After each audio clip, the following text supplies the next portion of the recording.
Oh, that's what I'm saying.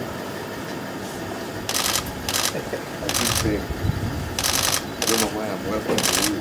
You should find me in my room because you're coming home. Your own home. This is home.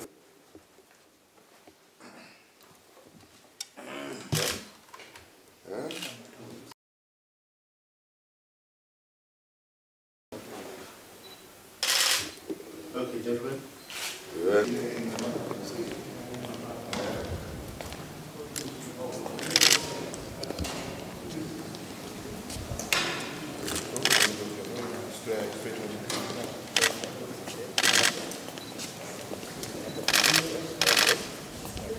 And then